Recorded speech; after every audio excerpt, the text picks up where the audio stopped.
omo sma omo mokro omo a ono esan okwan mu omo efifiri mu omo a ubu absolute loyalty onimu bia core competence enti ono kra de enya menwanwa se ni ministers no abentem na omo chase yesibi ye lobbying we yakohu I told them say nanado kase onimu omo a ono ebeye adwuma ebeye menwanwa because you be a oba politics match arguably the most experienced politician in Africa ya onimu niema yi ono kwani party nipa 33 na contest no ewo election and nipa nso so be miensa and no de asiani ewo presidential level a late president JM Senate company no and a former president John Dramani Mahama and so the JM Senate call back former president so na komino nti so hwemu dia oya dia politics no onimu yi and as say ohwa nipa we you no Dr. Paul Boafo ni pedigree science and innovation so ohwe de ode ba kwalebu ene ho ne ma menini ho asem na no me science e keka shelves me science be integrate industry and agriculture na fi Ghana yetimi anya bibi edi ono nso so ye obi a otilte towards that me te buy diesel no me ne bia na wo ye ya na ni ebre ho science into oba minimum so you be on omo air research pa enka shelves we hear research we are ese utimi ma research no e move na ebe solve problem ebe dey na move ese utimi integrate your research funding that of industry entrepreneurs be bri wa ha kana fo be bri kurukure scanning nim de yo mbetimi de aye bibi na aka product kura eye marketable and that is what science must play a critical role was animenum oh yes sir then you push on to the industry na industry shall see prepare afi na move to service afi na the economic growth and job creation eba most of our scientific research ekekeka them yeah you know how to move it in Ghana entrepreneurs be bre omo pepa no research ne bakura onim ono atete ho ano akokeka bibi asim o se meye bibi obebresa o de food and drug board ni adrop no yes wa anye ni yie senka o legi ni yie before it gets to the market na meeting all this international standard and the conditions the cafe work so we move private sector until hono me pe hono me pe so we move to that particular level na mira na wo ka science any agric say nanti bomi and yes said na do me ya merge ministries ebi enka wo say bia agric any science and nanti boma enka ebe ye kama na nka be too broad the ministry ebe ye too broad agric no e gina na brane agric na wo nchichemu kura bebre so aha wo nchichemu bebre e wo de be hwe aduane so se be nuane beba na fi wo no be ko enam no mu nyina e ka ho afi esan ko bibi ti se nduanom bibi ti se fish sa ne mani nyina wo se itimi e put no together enti ho na adwuma no kura e wa Greek no eso ankasa Ghana yo manya ye wo resources aduane ye nya bini ye ka o manya e wo mse ye ho ofe ye nuane na ye die ni bebire ye nye ye masisi so a aduane kuro mu nya bini Ghana ni akoda wawe akokọ na mpa no ene ye enan akokọ nan afi Ghana ni akoda ya wati ma we akokọ kay research na chesa yes akoda na fo onwe nkokọ ne papa bewe nkokọ dunum ekwaduo no omukura ekode nam toto nsa nom de wiwi ke babo nom ne sabi mpreko no keka ho no de akoda nam a ne papa bewe akoda ne wim only 15% in a year akoda ne hia nam no enti Ghana fo nkwada hia nampa enti obomu Ghana fo nkwada enti na nketenkete uhunu kura abaka so adi be 17 years so no nam be 25 ni mu enti o ana enya sa wo de opa wo akoda ba akoto ha na ko wo ba akon so wo America na gya no hwehwe na America ni nya namonwe no wonya drinks free drinks yankwada anka ni amango na abuoi aye season a kesa akoda e kwa ne bas kro timu ko school keso mia ho fe na wachima nka na wonom abu kana mu nkabu enso so ye ne den esre keke minu aba esre ye won kwanchan free aha kopim kumase and kwanchan no a whole industry any you no esre no kura epie no ye betime dua ne ye twa betime the prisoners kura mfa wo no montran ye wia ne ya dry esi funu ani for dem nantwi aba ye pam wo pam de sei nantwi ye nam wo ti sika kobo kana faso etimi koto nantwi ye fre bibi kote $30 million last year na Ghana for ti sika koto bewe ye what be the one man you always had ma o minu aba anti wo mu didi ewu o mu twi ni tan ya me hu ana ye mesre offers aboa ye mu ade ya to agu baabi na Ghana for akofa ahohurum yesi ye bewe sa srei udua utwa Ghana sre utwa ne ne sa wa do ne ne no any 1 week na san fifi e dey be tira a gift from God. Okay. Mr. Boafo, yemra nana ministers na wa appoint your money so ebi no mo kan oh adena adoso and ebi ho no mo I say ye duplication and I say wo mo adwuma na say wo mo responsibility no it is not clearly spelled out only ni obeye nti for instance regional reorganization obeye den re-evaluation monitoring na said in a juma pan because the man himself will no crack as okobisa say na juma pa anything I say special initiatives any business development your Ministry of Trade and what special initiative and so and now the obesha monitoring evaluation is also a special project adentina yanki can be mum ni bi mfiri bi say and America say or was zero in on specifics who zero in on specifics emre bia no utimi define responsibilities in ye na yam nwanwa said the oko monitoring and evaluation say ontimi hu activities kura ebekom na business development ontimi hu activities kura ebekom ya were broad policies and programs but who zero in say oko for zongo development sa na mana a specific and not there what problem be sanitation a specific and your sanitation is a prankwa wo link sanitation to science e bikwa refuse na o prano e betimi akọ for recycling compost making then you move it into agriculture and industry sana me sanitation ase na sana aban mu for so ti ase me say won mo so ti ase sa e bia ye kan o mo be fa ho adwen de niam bi akeka ho nya sanitation say ye prapra nko adabi baby wo ho a ewira no kura no eye raw material bia ye sanitimi de ye ade foforo e ma ne ye yie na bedru mire bi kura na ewira kura ye ton to bi ye ewira kura wo no ahye si ho esoa ekokari eton ti say Israel de o mo ye no me fi say eno bi and the peseba yes in 20 in on specifics there monitoring and evaluation let me tell you contract padding any negotiations any kum Ghana your problem nyina ne de frɛ no entwangu mu kensuo yesi hey say ya 1 cedi ya Ghana din abeko 2 cedis de betilitim kosa any petri modern ni petri modern yampanimfo ni edi chempe anya mpani ni bia no mu di o chempe wono be pen ho sika ye wono boa e fa boa kakra bi na e wo tu ho ache e ho ma wono besom Dr. Kwame Nkrumah no ni JB dan kwa no mo peso Julius Nyerere no mo type no Nelson Mandela no mo character and a politician a businessman in disguise into about politics more what they be per capita free capital non-interest bearing capital not their starting business no use politics as a leverage the omoye no into okra no established entrepreneurs utira nye ya politician be pam afri ho no what take over business.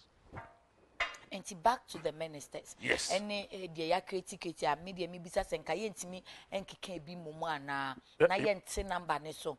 Menim se beba. U zero in sa afi aircon na okika bom. Aircon na okika bom. Ba yire ne be foro pam. Sa letie. Wo sha se ne de ne business obewi ase no na foro pam. Udi dua ba Kusi a na behu na ba yire ne miensa akoedai na akoforo abom. Media mindim. Edi no de to so no na ebi enye nka Dr. Kusi said they say case of friend no Minister of State in charge of monitoring and evaluation. Okay. Sana was of friend no. Na ba kon so Minister of State in charge of zongo development. Okay. No what to do, sir. And the who can Minister of State in charge of so and so NCCID Minister of a so I confused, sir. It be a upper officer. na busa say who the ya who can in another no difference in I feel na clear any say abeye media ya me both. Oh, okay. Ababa yes. E basa no na dwuma no difference. In new ministry into what is a presidential staffer. Okay. Sana abe. Too sorry na call flat staff house obi. Unya dex bi na so. Project bi ne contract bi ne dey ma. No akwa akohwem say value for money etimi aye adwuma na. Intwa ngumu nim so sourcing any yewu. The man no call competence ne say hen ye hwe ya ansana so masi ne bentinya contract. So the contract no compare average similar contracts elsewhere. Na best practice internationally. It is saying ni enya value for money. Na sika no kura ye kwa akwaji no negotiations e course no nipa ne di enim no wo mu wonim die bi o mutebe de kokoye contract no kromoti ase where should we identify consultants ye betumi aboa ye into see be yes negotiations no kokotena ho no presidential staff enti say after aban we no say aban foforo bi a obeba na obetumi decide say sa new 6 ministries opa onfanye adwuma obegu no aban we kura be enche minimum part any fie mienu ni fie miensa ekọ no obehu se afropam na nkeka bomu na ba anti yetimi create ministry bi a wo ho na afi ho na ye de akoka bi ho sa president gofo emres woka modernization of capital city na ye hu bi Kwame Nkrumah create parks and gardens ewie ye hu di ekokọ share ba Kwame Nkrumah time no nessa parks and garden wo ho but akọhye baby de kọhye baby a ankonya separate ministry. However, President Kufuor, we are not seeing that Yehu say a department to say agent to Yehu a modernization of the capital city. Say it be cry department we and be crying. Now they are called local government and we come out on enti Accra what be mayor no money is almost friendly city mayor. We are sa afi what near man as a broad base. Enti na who say honorable Van der Poel. Afi no say no aban utwa mu no bo modern say you can borrow on your own accounts. I feel now road code Van der Poel or no to me call no G loan here, Accra drains here, no ye in they are all an aspect of modernization. Okay. They are separate ministry. Only obey lay foundation, no the amount. Say, your person, no. The president go for us who be brave, billboard, busy baby, na craft fair, near dance, they see, no. So I said, the city, no. They said they was say drains in the whole near man in effort. We hear Sanya Main and of the aircon, na a decompose. It say a motor. It is a governance, it is a nipper. We have a corona or tetina rough edges in frame at a certain point in time. Then you clearly define your path. Kwanya obefaso. Fena na obaba bebu my for now there. Pressure beba no so. Yeah, na Kufuor. Because of so many people who have helped him to clinch power. He has a very big mouth to feed. Inti ano na wose ohwe ehu yie safi obeya emro so bebre na enkofa samo ema Ghana and you said okay I say enkofa samo kan say ministries ni bi on my say creating jobs for the men, job for the boys. Yes, job for the boys. Thank you. Thank you. For the men. I am going to say thank you. I think I'm a zero in no. And yet thank you, sir. Be to say it be a communication information no na to be honest with you I'm not very clear about those situations communication and information one way be move to scope creeping we can we no can we also our communication directed to a flat staff house yeah no so almost communicating Ghana yeah the year pe any kasa biem e komode any ankasa yenya adwuma Mendinya baby ye pe ne kasa ye peduma na aye ye peduane na adi ye pa hoto wo hospitals enye kasa but onu zo hu say obenya obi obeya spouse 4 years down the lane obesa bagana hofu obi afi no the programs and in the philosophy as Kufuor eba he is coming to sell idea obeton amagana for into be here microphone so betimi akasa na Ghana for your friend buy in kind of wetimi agia to say indeed the Kufuor stand for ni enu nti na communication no so hono aye bebere sa no menim say mre bi beba enu so best practice say e was utimi kambom Okay. Adia ba nso a say de ni di asofo ya wabobo mu din achi a yebehu ne say de oko defense and interior kra or economics and as a finance background. De oko health or economics and as a finance background. Enti enkrofo say akamia say omo be form core cabinet no. Wo mu nyina wo say obia wo economics ne finance background kakra. Wo hu say bibi wo ho a na ntina ama ope omo wo background. Oh, say MPP as a party, a private sector development bias. Okay. Just a private sector, no manager. And now her current situation, Ghana is a baby, Jana Enye. Ghana is a deteriorate, just a idea. The current exchange rate of 4 cedis, 25 pesos to $1. No, this should have been in 2036 exchange rate and a year 2036.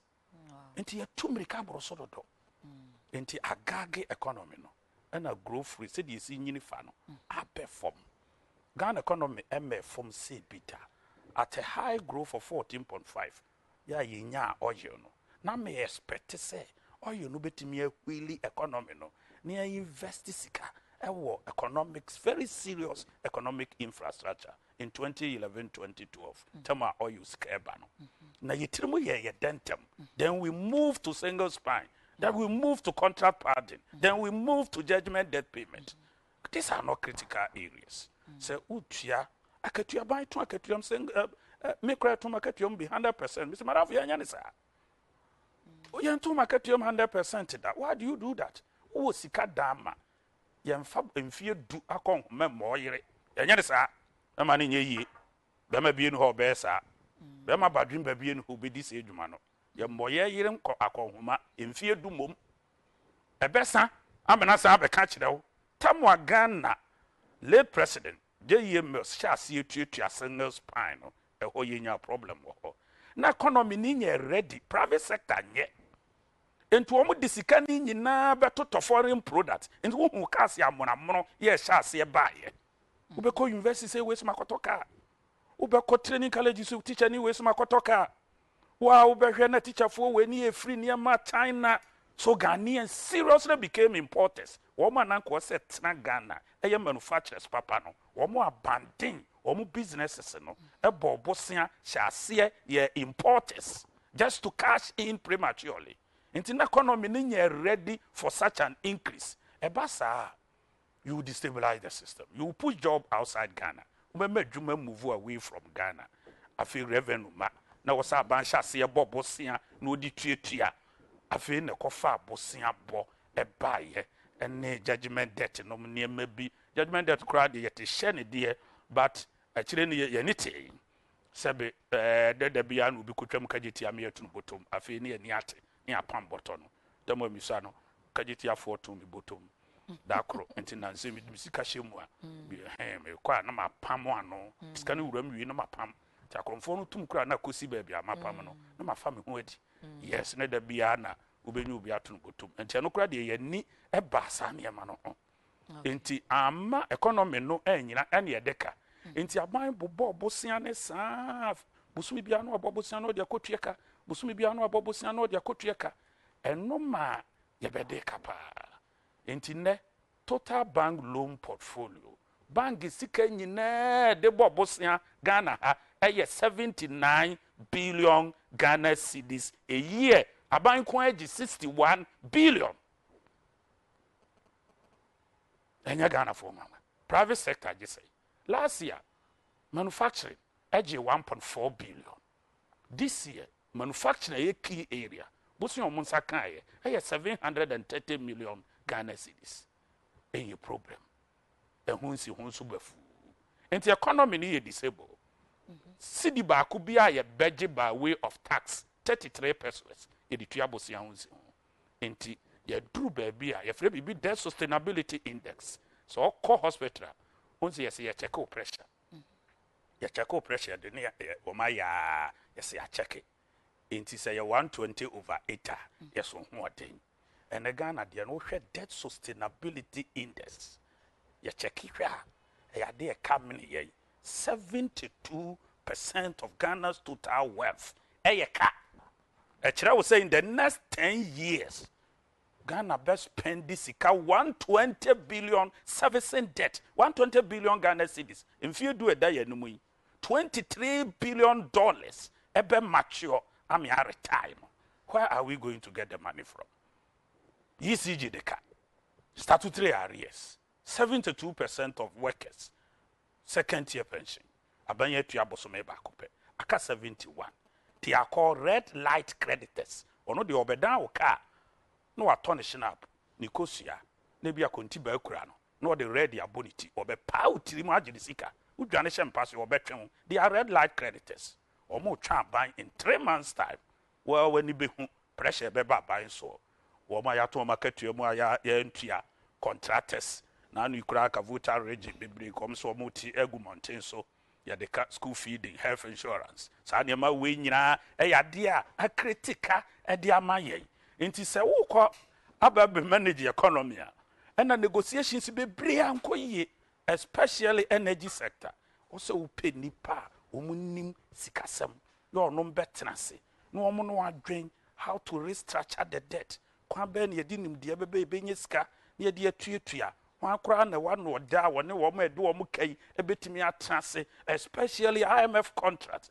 Are we going to renegotiate? What should be the next step? Ye free mo we are na ana ye free mo at growth rate of less than 4%. Enye huma ye. Ghana here growth rate of 9.1% consistently for 10 years to create 3 million jobs. So say we are operating at 1/3 of our strength. If that's the case, consistent growth rate. Yes. Saying 9.1%. 9.1 we created 3 million jobs. In 10 years. In 10 years. Yes. Say we are going to create jobs, you know. No credit. I'm talking as a professional advisor, not a politician.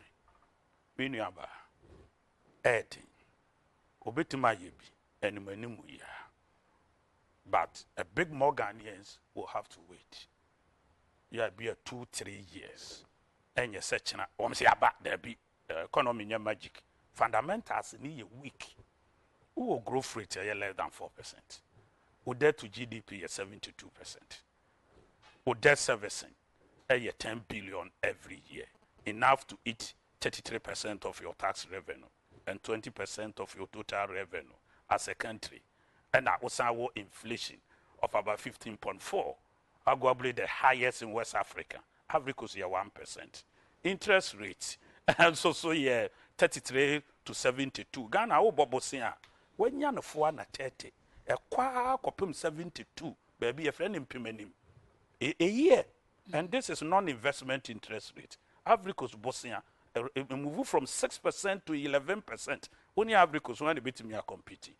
Uyi nipa senka top 4 ewo omanya interest rate pa wasra ka Ghana bottom 4 ke chen Barcelona no nyina ene Real Madrid ke bottom 4 ewiase oman bie no ho abosia hu se hu te se Ghana enti basa cost of production e kosro aban so te bank ho and wo bromosia afin me hu se e te perform and I like it that way say nyame moa ye na consistently intimate me form the last 3 months of the old government, you know, omo modern. Emma me who sign say a fee interest rate I shall see taking nose dive, especially from treasury bill. And I'm a person commercial lending also. Etebe for no the ente. Omonti say odogo bi kure no abe e wo commercial side ho. Enti ho no mo na wo say a year adwuma. Enti ya yire ya ho kura na emfie na ibosen ho nsi ho commercial eba 20% kura mepe. Na bia inflation cry 9%, 10%. I like it that way. Even maybe 10 years time, no. Then we push it to a single digit inflation. Yeah, sustainable, bear 5%. Now, Bosia Hunsi also about bear 9 to 11%. I like it that way. Heaven for us. So, said your work idea and yes, serious because for expectation a very high. Oh, Ghana. What's in Crofasem? Nana buy a watoye, Nana buy a sea and watoye, Nana so better taxes so, but oh, catch is as to say, taxi nan casa crack a crana ye geno. Ye de San Cotiaca, ye de service debt. yes. And I nipa you saw my atas and I bear me at on your bar. obesan kra yi taxes ni be afio. How are we going to service those debt? Am still economy na sia ye kama na amiti enkrofo high expectations. Yo, the abetias and say an Ukraine say oh wha o yere kra no o ko wa no a o kan somewhere there metoka ma so mfie be do na won toy nso onyayo e o kwan ye fa so ye no nya de nsam a wo kan nyina enanim anim ya wo betimi aye yese nya da beto bo atwa so ufra na da no na mpafe be nya ebi ho betimi aye de friend new sans tax ya say critically eco agric ena yeso mu yi on agric inputs eno de ehia pa any tax ya ewo financial services also ehia pa onu betimi eno de betimi aye tax no ofre ye wo careful be we increase tax ni bebrebe a na dwombo ni be ni petirim Ghana witnessed 33 different taxes in the past 8 years. Enti eyade e wosoro pa. Enti wo abo ba ko ye yi ni ya nsen. Enti ama businesses no e sofa. Enti taxes ya ye friend no anti business. Also we ye friend nuisance. Taxes e wo Wellington boots e se we fertilizer e wo se utimi ye. We decide e so utimi ye. Insecticide e se utimi ye. Taxes bia e wo stock market operations, capital gain. Yeah, what stock trading. There was a wuji, and also so ya there betimi a hard drain at the ama wo so you free ho na business confidence no emrantem. Yeah, na your business confidence. Confidence in it me ba. Mitimi hu Ghana for bebre wo say support Barcelona. You support Real Madrid. We okro ni visa. Passport to kro ni bi enso so what temakura ase adroba enma esubua nom sa e ho no wote enso so support Barcelona. Adam come say ba se kobobo nam si prayers na yesai akwara wadi mfie du time de selection emame we na ebo we yefre we PK we di Messi we ni Neymar ani we susu na di say chese wabobo prayers de die bentra wenya confidence e wutima ubusa no kotoko prayers adroba United kura prayers no tan kura wu onim BA United onim se BA kura gu dan so wote brown half ho no mo Barcelona confidence about Barcelona if confidence come back to Ghana obiti America kura no investor Ghana be ringi e woni tirim no no so din sika eden abehye economy no confidence and the first trust reputation lean government ya edwene say me focus on this contract party nim enuamu nim de anya kura ne say private sector ahu say wo de woni ne compete na wo wia de ekum Ghana Auditor General report 4 billion Ghana cedis. 4 billion every year. Nenkrofo adi. I didn't know what's nipa di. Nya politicians no. Enyuma mu mpanimfo nyina enye. Do kwaje tax ya be nye. De wo tua nso so nye. De ekodi ni ho nye. De wo tworo nye. De wo hwe so nye. Rodi ko bu nkonta nye. No de odi ko ye project nso so nye. Enti nsamondifo. Enti uji sika no enye dai. Enko me kura me dem se na Akufo Addo mfa mra bi mra. Me recommend ya ma no. Eye mre bi wo Botswana ene Mauritius obete ebo Botswana ye mokro no pani bi edi adwuma be hye ne nsa ya wo yaban ye adwuma ne edi sika beto nsam ye mfa ne ex gratia ene the senate contribution enye guarantee odi sika ne yeti film odi ne yeti film odi ne yeti film obekọ pension no wanya zero no de akọkire ne yire me de bo okro no Interesting. Now tax asema woke mesa de wako. Wo de what to say niema eboa makua yokoso na ko onyi ho taxes no onyi fio. But wotie ya campaign na na asen aka na nse ya po say tax no beti so nti ya te say wo kopota tema port niema no sumo obi a twen so so beti tax ne so. Yes, no oh tax ultimate so na odi abeti. E wo hwa na odi ba.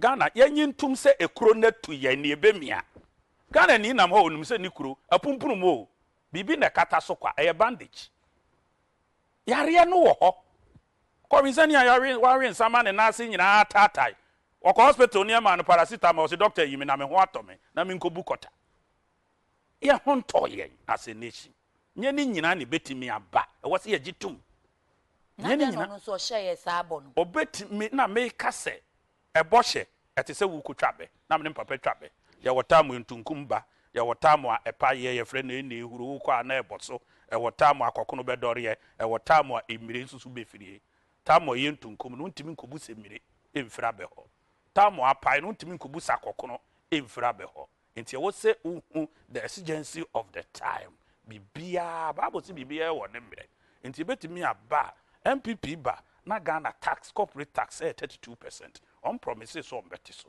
edi mfie numu konsia no mutimi te so de ba 25% o mate so eye nti nye ni nyina na abenya ne dakro nye ni nyina akwara wo no to ho no na osore na ne sia fifi no obo odi a minu aba nsori nwane e wo se otena se kakra na wo hihye obi ade be de wo wan se wo se nipa ni timi gidi no onya werechemu se ampa bedru me so dabi na nya se ntentem no na udi mirika na ye de pressure envie na na ye de ma na akufuado onhwe nkonkomene kase me woni me ni Usain to kogina ho a ono wonwie no na me oba 20 meters ntumi fa no ho nkonko to Africos ontumi fa no ho nkonko to ebia other countries bi yenye nuru ho jesi ye hihye ne nkakra na ye tete bosia no so contract ya wodema wo bay contract ya yenye nyina de enye ya ewo opina clauses nyina no wo review jo ogidi se ya buye ne ankasa wa hwehwe ni nyina mu do betimi wo ntwetwam menipa ni hu sampa wo buye na ebi kura o mo call for renegotiation obetimi ateso wo ye sa ni nyina na eba no ono ani ministers no wo mo nso so ye obi a wo mo Ghana hodo nyeso mba ya mu so ka we NDC abanda dafo na yusu yenso ye kwagin VAT foforo eda mi hu kaase no ebi obetimi yusu ne mfie nan mpeso obi abekọ akọtena so okotoka afoforo wonso yusu fie nan wo betimi tena wo fie na baradwuma na mfa last bill megu aban so wo a wonso so beti people who can really sacrifice so wo mo antimi an sacrifice edi kwa so no mo ya adwuma okay yes se baby aduro no na ye nyina se be ye no mapeteshi na mo de beba na Guinness tuamano a wa na beti ase work 72 months second year pension very critical element o matimi anya otwen honhom atena ho akase aban kura anya ne nkakra na wo de minister o ba ya o se me de Land Cruiser o kura wo ba no kura o ka na ye won simpia wo de abobo ya cruise wo na ye campaign o ba ya simpevi and you wonya sana da o Africa can never be the same. This is Ghana Nana Akufo-Addo see a new Ghana ni a wo ba ye Ghana foforo enkasem ye Ghana ni keke by birth ne certificate nom and a passport Ghana ni e wo akoma mu ankasa say I want to leave something for future generation. I want politicians to become statesmen, not businessmen. And yes, any businessmen are yenche said you're working as a CM penny for and come dino crutch and to a bony muno because on himself 4 years and yet the man na seniti ya and your best 4 years account and so I can submit it to Macy and see obi expectation ye higher. I mean, you say any panel form so would you say yam penny for ya? Womuni ye edini omu dino expectation crowd the minua anya higher now nya normal. Now nya normal. Nipa bia uni expectation ye high. Me odmeti hoyi. Ebi kura minika and so my expectation is maybe kura private plane. Awurade ya madom nam to be amepe. And that must be my expectation. That is all when it does so. Be a okwa sorry. Unim say heaven or ho. Yesu Christo kura promise heaven. Okay, higher expectation. Asofo say na akọ haba. Ade da ye no num nyina so kọ de nam ho no ba. No ma be ka kire. Say heaven be wo ho. Ni akokan ye Bible. Obi ntwe se kan nkokum Yesu. Obi ntwe se kan kowo obi se kan se Yesu ya denti na emaye. Enso so ye nya gidi ato. Emu se nyema na wabobodi no. Si egya ya ye create me nya hoto bi wasase so. Ekora ebetima kire sampa heaven ye beden ye bekobi. Wo ye penin na. Yo di kan no. Wo mu di akire ni isua wo nante. Wo ba wo lifestyle wo kasem na Akufo-Addo nka no kure nyina nkire Ghana fo. Ebi kura na wunnim tama na wote nchen no wo ye campaign no na wunnim uduru ba bia na wo se statement no kura ebi kura kahwa no bi kura nyo na aka ye onkrofo bi ne kogina ba bi no ono mototo wo manu mutu na wo mo ka obu ho kura sa na tie me madam for kwabredu afo be dan prefect kwabredu afo me che o wadan kwa me was say I will make you eat chicken every day. Daniel Hall prefect. Eat chicken. Yeah, boy and some. Very oba ya Kusi akra na boy.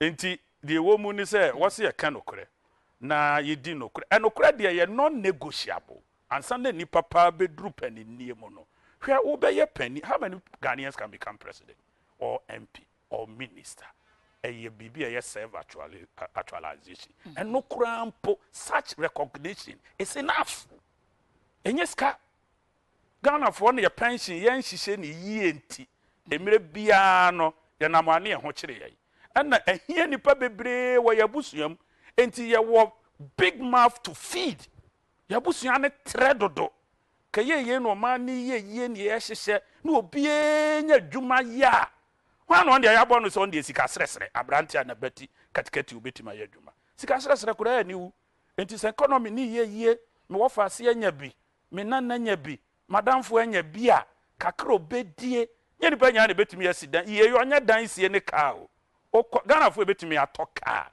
emmono a roba hyem eye less than 1% nti woni ka ma ne nyo nwanwa Ghana fo betimi asidan papa eye less than 2.5% woni dan ye ma ne nyo nwanwa but obi si bia do do tiribeto aduane a wo bedie kakra ne niema obeye se bia obenya taade o wa hye anwumre se okoye adwuma yitua wo ka obetimi de kakra to wo yare bo wo ade bi beto aduro wo beko hospital no anya paracetamol doctor papa menagina ho ahwe wo eno ni ade a mre bia bompa ye wo ba betima ko school na ontena fie nya basabasa bia o maami abrewa ho a obetimi amane kakra amenadie.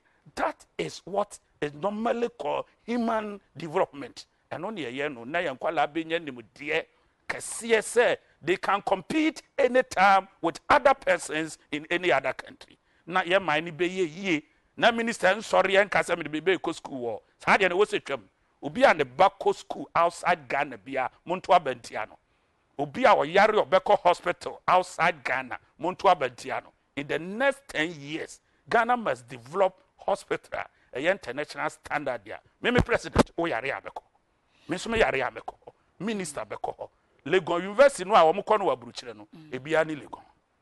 Ebia ne Tech. Ebia ne Central University. Ebia ne why.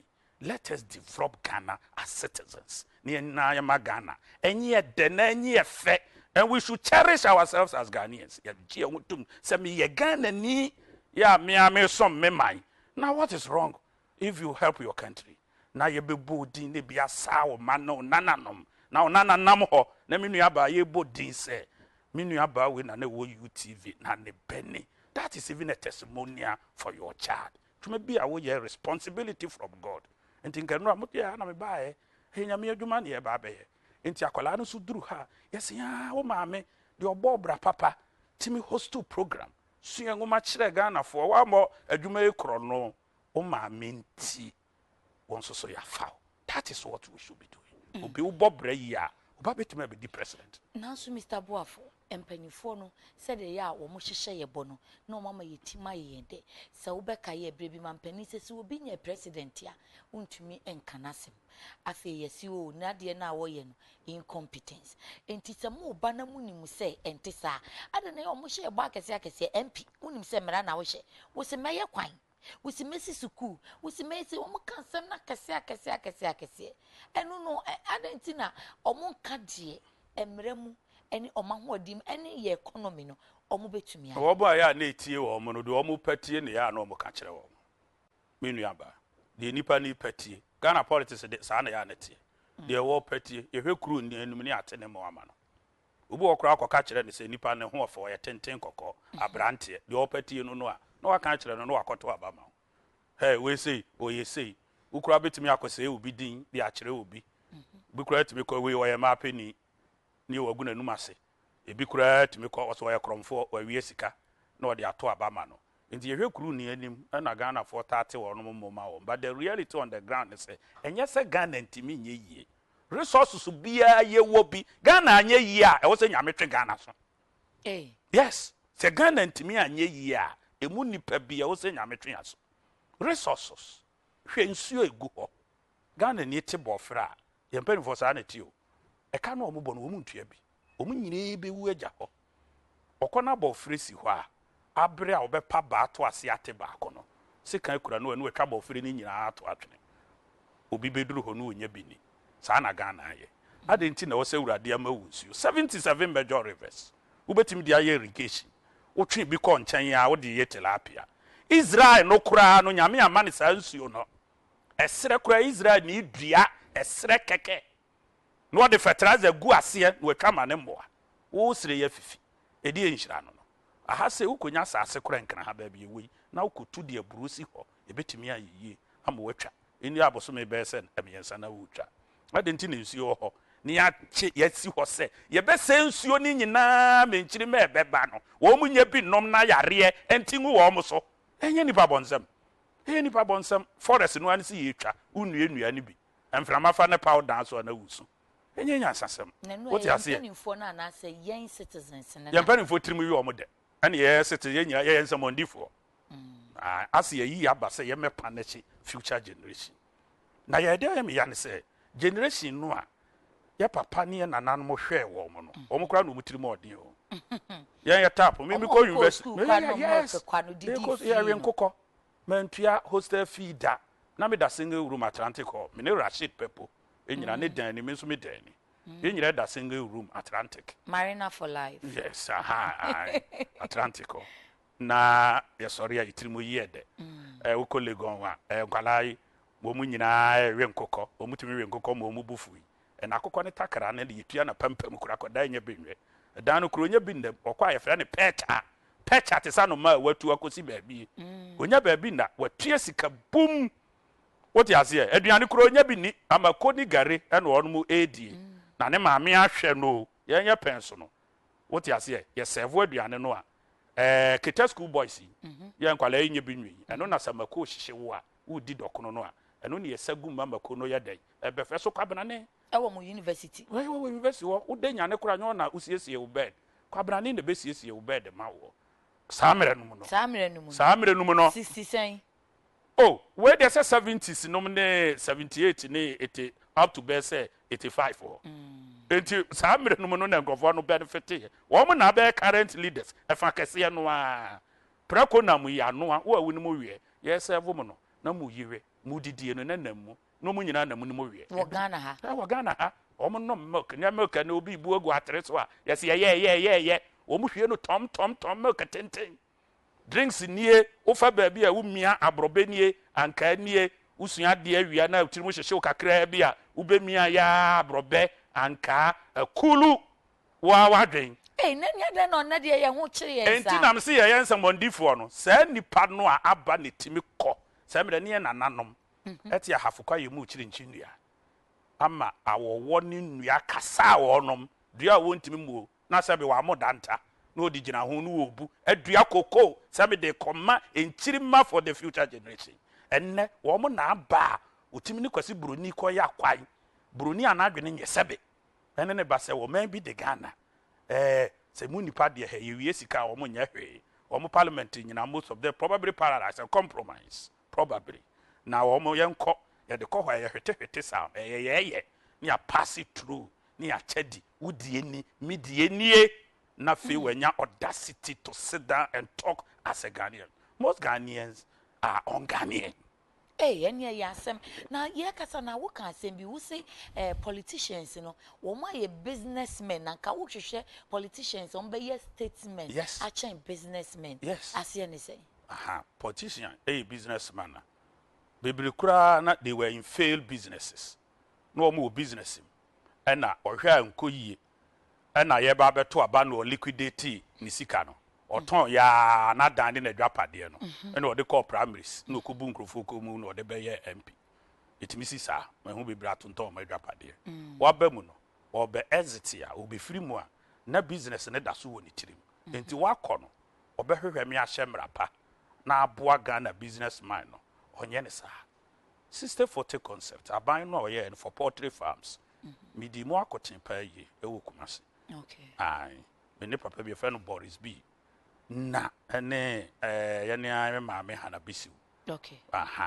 so enti na efe enka enkokɔ no ye produce 40% wa ha na 60% makofa ba na mato ha de na mo de akombine na ja ye de ye ni metro na nka kakra ye de anyini you must say then if most of the ekoye omo favor importers yeah omo de sa near man beba ama poultry industry egu Who am on a favor importers? politicians omo eye mra no omo anyere no don dran and omo ma importers nipa no kwa no ma na kofa nkokọ no de aba on to Ghana ni die no na Ghana ni akokọ adan agba kokora ete ho Boris no nkokọ nyina bobọ nkokora wote ho no odidi gu so onya duane ni wokoto aduane ama ne nti akokọ na efon no na wo nso awo ye no efon as a poultry farmer come the akokọ wanyina boro so akokọ a wo Brazil 21 to 25 days no wanyini Ghana akokọ 42 days no da so edidi wadidi awie no kura no esa oton no na ye den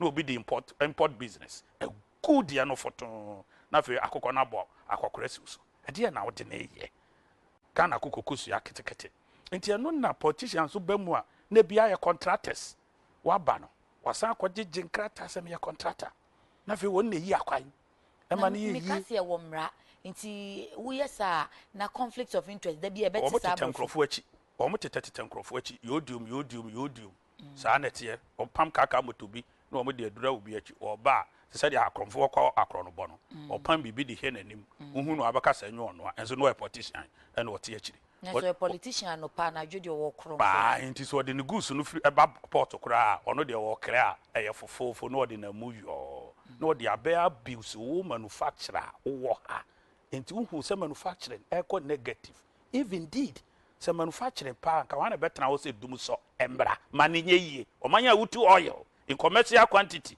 na oil abuo amata wo adwama so Nigeria de aduru $19 per barrel ebaya duru $19 Nigeria crude oil bosome miensa na Nigeria de ship nsia akosi poso alodu crude obi anto abu ewo dwama so Ghana se minya oil empower metema plant where is the therapy in governance? Where is the therapy in governance?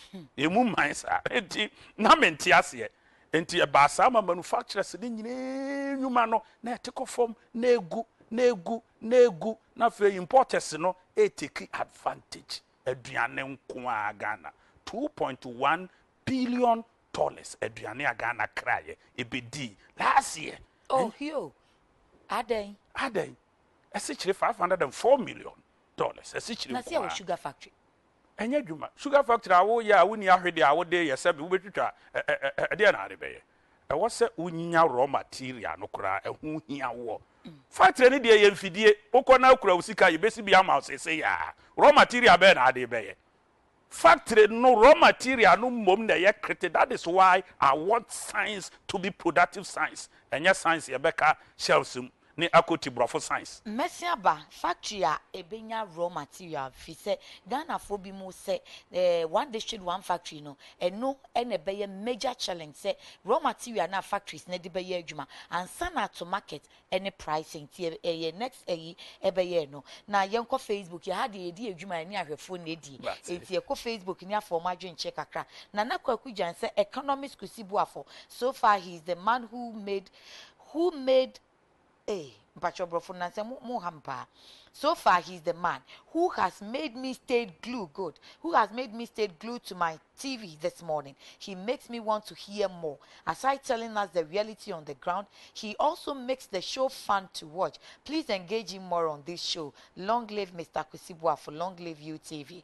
Arthur Paul, do you know why unemployment rate in Ghana is highest? It's all because one person functions more positions within one work instead of giving it to many people to function. I know that is what Nanado is doing. So let's put trust in him. It's too early to judge. Bernard Gideon, good job UTV. Ghanaians are expecting much from Nana, and I think whatever he will do to deliver, he should let us know, and we should allow him. If the ministry is too broad for one person to handle, allow the president to separate it so that there can be efficiency in discharging their duties. Shifman Osayina Tonsu says, I think the size of government doesn't matter, but how to make better use of state resources. All the newly created ministries as the presidency are relevant, and I pray that our newly nominated ministers will stay focused and help make Ghana work again. Thumbs up, Mr. Kusi Thomas Kusi Boafo mpacho Thomas kan odi Thomas come aha Kumasi for no ni mo pa Thomas Kusi Boafo for the insight. Richard Deshan says, I think the senior minister could have done the monitoring and evaluation. If he's not going to do the monitoring, then what is he going to do as a senior minister? And then Chris Kobina answers Richard Deshan and says, Dr. Anthony Akuto say for monitoring and evaluation. It's getting interesting on Facebook over there.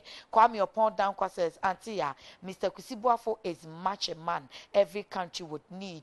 I admire him so much, and I'm praying the NPP consults him to help build Mother Ghana. Let me take the final two and then I get back to him. Samuel Osebo says, yeah, I'm very impressed, by Mr. Boafo's deep and practical knowledge of Ghana's economy. He's kind of person we need to manage our country resources. Sir, we are always proud of you. Samuel Osebo Nsu in Kumase. Chris Lodris Glory says, oh, UTV, you make my day. Seeing my mentor, Reverend Thomas Kusi Boafo. Are you a reverend too? Hey! Okay, so more titles and more names coming. Reverend Thomas Kusi Boafo on my screen. President Akufo-Addo give this previous precious asset, I'm sure you want to say, of Ghana an appointment. Reverend, my dream is to meet you one-on-one. Chris Ewu Kumasi. Kumasi for ne de wo mu feel you pa. Na Eja Boafo na wo kan bibi se your economy. Na factories no say nyesi yetintim fidie na resources. Yes. Resources now. Yenim se na nado aka one district one factory. And for years so much hope for say ebebaso. And ebinum say it is not feasible. Adan ya wuti eti aye say na yanya hwe kra no yaka Commander Sugar Factory ahwede anyway. Ye kai Bojiase the Alan Sha say wo Mampenda da Akufo Addo. Yes. Cassava yensu starch factory banchini ni ho enti ebinim se Ghana ye kuayo no eye seasonal enti ubie factory na sabusumi nsia na afe kuayo ye ntwa no baya ebe ye den na ye possible marketing so ni ho price and so your problem because Ghana niema no at the end of the day eya na ne bo so as an imported goods. Yeah, there also oyenu ni raw materials ewo Ghana. Israel currently mean complain say we need raw material. Okay. Yes, science no na yenye ni ye. Ade bia no ho e wo se ohwehwe. O boka se Ghana adwuma ni ha. Esere ya asem ya meka kire wo. Wetimi dia raw material. Makohu wo mo a enu abe eba ye pru ni. Kademu nyina ma study. Me am wo mefuo ni bi ye pru ni anego ho. Abe no wo be ye pru no betwitwa ho papa no ana de ego ho. Some papa na chi ne die toothpick ewo Malaysia magana $18 million ekoto na fibia ebewe portrait yi meka wo musimu mu di yie afidi ayede ebe sensene sa na emen na yede aye toothpick ne boy say unu abe no na nka prune no so a source of raw material for such an industry ebetimi abe kwadu anybody say wutwa wia kwadu no ani ne stock na e wo ho no yetime de ye fall ye Rwanda ma me nipa bi akọ akọhwe wakọ Rwanda pasisia okọhwe se de di kwadu achi eye fall be fall ye nkwala kurukura di ko school fall flat fall. Yes, flat fall. Okay.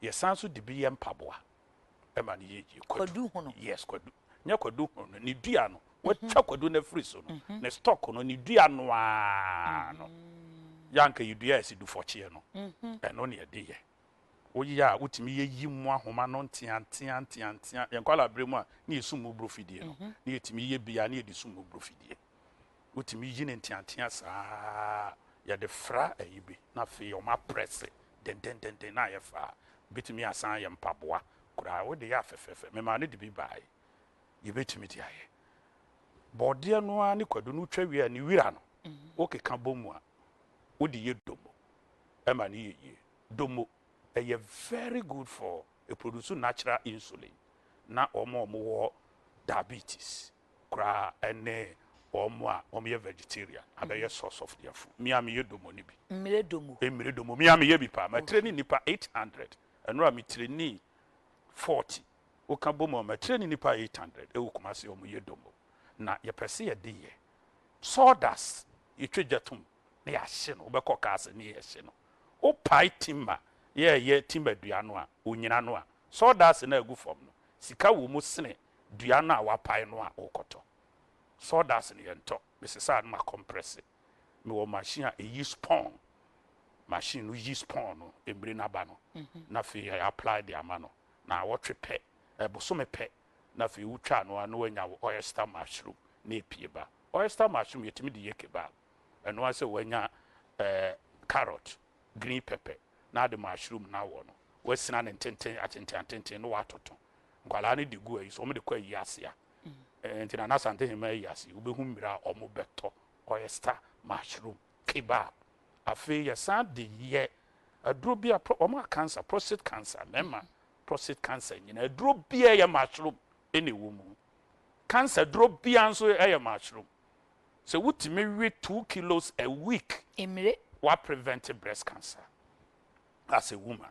Why don't we sell this idea na yɛmfa sawdust no ɛnhyehyɛ ɛma ne nyɛ sawdust yɛnya ya ne yɛ pam mfura nifo ti sawdust nko a ebetumi ya generate jobs ɛnnɛ me si nipa 800 nti anopa me ama peka me ana metɔn me mo de ba nam de agu kam me mfa ho metɔn obie ni ho a esikasam yɛmfa fɛre emedi akyiro so oba na me nua ba metɔn bira ebe o kate anye Kusi Boafo a PSI aban koye ye no gya hoto twene aban foforo ba ya o si da bi tano north tano south o ma due me 450,000 trees emeyi fa he o me di kotwa petition anom ama akwabensanfo abagana enti de Anakufo Addo appointing say agric minister designate Dr. Kutu Kwadaso na me se agya de asie nie ona kɔtɔ machine na me so me tɔ baako ana Kusi ye eno na farmers no ye put one into a cooperative enti so omo ba me machine ni sai enti me nchim kese enti omo ba na farmers na be yi ngono wo ho ekɔgye bosia wo ba bi mbodi na wo mbehu ye friend Kesben because su kyerɛ no ɔbana kese ɛna o ma me bosia na me kɔtɔ machines no because ebi wɔ kora empretech ni local businesses ni ya ibechemfo no ana ye ni edi yi ngono Ghana fo ni me na machines yi gu dem enti megye ngono a na me the surprise secondary schools and other schools no international schools over 200 of them na me their surprise na ma gigi scanner na ma send the farmers in there akwa wo we need to come together near fashing out ideas na Dr. Kutonso abegene there or be far no so the command so yeah na they are sustaining farmers the farmer bi wo hokura kemeno obeto no obitimi nya 5 million a week 500 Ghana a week ewo Ghana ha wo me no nti anya resources na market resources. ne price Market for Ghana ni ama ne bo denchen de kraba good eno no there was a boa ne sa ban so bon homodin na ade ekɔ manufacturing deliberate ubu man nyina ewie na private sector ntimi antake offer wa mamu no wa faili aban ntimi madwuma Oma yamba yejuma is 658,000 on the payroll by May 2016. 658,000. Out of the 27 million. I would say a labor force active crime fund say 15 million. 15 million. About who employ say. So there will be a lot of collaboration with private sector. Now the private sector is your competitor. Ubu oba private sector when our support party when may you say. To become entrepreneur is not easy. That is the only access we should be looking for now. Ubu man we are deliberately no apeke wo no. Obi o wadwem papa biara. Mo amadwuma pani kura no. Me nhye dan hia ne da. But he has the potential. Dr. Otie upa. Ya wo wadwen a se o resource no ye obey improve. Enti adentina ye wo country bi to say Japan. Ho interest rate 0%. Oko American no nyina e wo form your consortium ebetimi abobosia then you pick these people no I empower them omonyi da bosia no kana bosia je na ne board a let them go there na omunya bosia even 3 to 4% interest now guarantee ma won deliberately then they set it up China Korea mu nyina ye yo what it businesses are ya owo problem say ya ye hwe ni ye businesses ne yare say enti age so nya da age te se de yare ni da fie wo kura obetete koko na ade amanadi wa na abesan ye adware no okọ ba bi so kura obeso de nsa what you say no wa siesie no ho. That is the state of Ghanaian businesses and entrepreneurs. Enti e wo se wo so omumu na omu gina brane they are assets. Doctor owu a ode adwuma no beko they are, most of them no kura wo hwemu a ya chede keke to become entrepreneur is a gift. 3,000 our fire you be then it becomes an asset into obemwa. He is never a competitor. Obi wanya president no minister no way no opedi o de won adwiremu ane say Ghana ni benya adwuma ye na wadidie, and that person must be your strategic ally. Ya onne no beko nakrana e wo so ofre won na nakufu ado abai e wo se wo pe potential businessmen no no wo mutu kwan pa nante wura baby a wo mu benya good business ideas, wo mu betro business plans papa, good business ideas, wo mu kokora na bosia bi no wo mu koje a wo mu ni negotiation kura skills a wo obema wo mu bi and no ministers ya bay finance ni accountancy ni wo mo skills bebre wom no watu no se bi a doctor di nanim ene ne nkwa ha onkoje bosia wei gina homa me onfe meye wei o empower private sector wo yes na de adwuma na ye den eba eno na mema wa mamuo no akos no matter what enye ministers nko ene beye the ministers ne beye a ebema private sector a take off you buman ama private sector take off wo ho ato private sector take off wo mo hyase fa nkrofo adwuma ho na beba ho se ma wi school mi nyadwuma nye eya na private sector for no mu mpese omune aban ebe to sa kese ya wo kan fi se china nko aban be ko aban foforo be be kasa an wo yi wanim na udi party a echi enti e bia wono nso wono wonya enko kwaya ase no no ori na peteshi dada no no nesenfo dada ne mimpemba bi ntina na menya me kakra wasa wo se Ghana ya ye tie victimizing entrepreneurs pa ya tie yes enya dwem papa nipa bi enya dwem that is why I want politicians to become statesmen. So we a statesman agree we say be new trim. We just na leak on you shall see deliberately. Okay, who on the party afon, who need the party afon. Or no better to sabum. Now no church no ama idea. South Korea, omuni natural resources so. Edrumebi, e may you omutri nwi no omokoton ye, may nyire bo kwatrekwa, and omokoton ye. Akoye 1960. Na Ghana per capita income aya $190. Ye chi sika nyina. Na Korea de ye 90. Said you channel. And up to this time, Korea ya $23,000. Do be in no. Ghana so 1,340. Enya as of 2015. We said yes ya re atiabe from there na Korea ye. Almost shall identify ni pebi omo wadrempa ni tu ho ache honhom.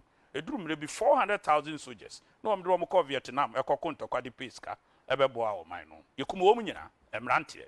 If people are sacrificing like this, now be your president and now be your madibia bia be your dwuma mu pani house we sika mrante kura timi akọ am ye kunkum wo mo me de apesika bre o man and South Korea yes ano say ohwa overseas development assistant $850 million every year no mo de che ewiase last year bre Ghana $54 million see em fancy chip compounds so where you nwanwa oni natural resources ubeka say akese no Switzerland ni bi Nauru no so ni bi what you say o man kiti bi ya fla wales and foot na kete afafanto any kangaroo adne sabe nkotre krom kwakire wo mo Australia na baaye wo mu ni bi enso wo ma kekere wo mo man Seychelles phosphate oni hu Mauritius ni hwe Ghana so wo kobobo sin afiri Mauritius ho Mauritius te sa no manum enuru nkran what you see kura ye nyisu for wheel drive wo utuka bia eni 10 minutes no akopim tiri na wo so kope bosia e de afiri no wa kekere ne man no eyi wanyu odo wo ye ne bibia kama enchirima adwen no ene wo se di yetiri mu dem entirima ye yo na wo se edi ye yetiri mu de Ghana for ye pa hunya dodo ye ni hu na ka na chese time Japan Prime Minister eko parliament or the car mienu na eko security 40 akire Magana president nkonkore eto asubeburu aduo no na sa no obi a wunnim ka ye ene ehuri ye na wo atwi wa de Te a convoy, nti na kire so e dey convoy e de ne nyeje so ya ma won respect no beyond their capability and their patriotism abroso dodo abroso enti ayetrim de o magana ni to me bia no de ayetrim de won hwe responsibility ewo mu adodode ewo mu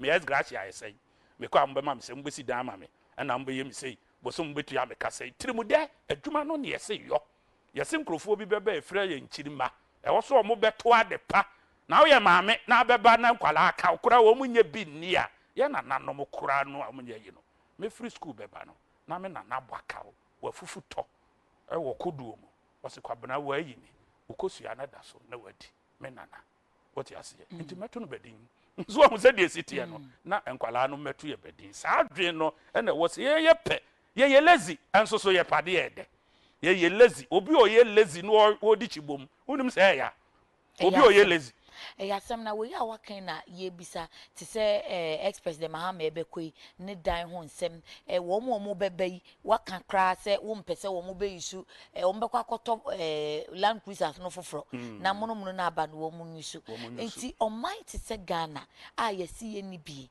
na obi be ka kire se obesom yen afi wo obesom ye wo ba wo tinifie na wo ba ne yetintim mra wo kwa yetin aya ne ya ye mra enti wo se ye ma ne ba bi tina enkrofo ba ba chia no e wo se fata ne dibre foforo no ene ya pa no se minister e wo so sania ma na ya ye mra ye de akyekyere ye wo no die na wadwen wo fam politicians je their friend S Gracia president je S Gracia wo yi a na de ntumu no opese e ba ne ka ho a waje 16 billion if it's all about politics he can't convince me he cannot build a house and you know he lazy original the bebe can waje 16 billion and S Gracia nkwano waje as MP mienumu waje as minister obeye minister deputy and substantive waje as ex vice president waje as acting president 5 months no a obedi to aje yemes de no so no or work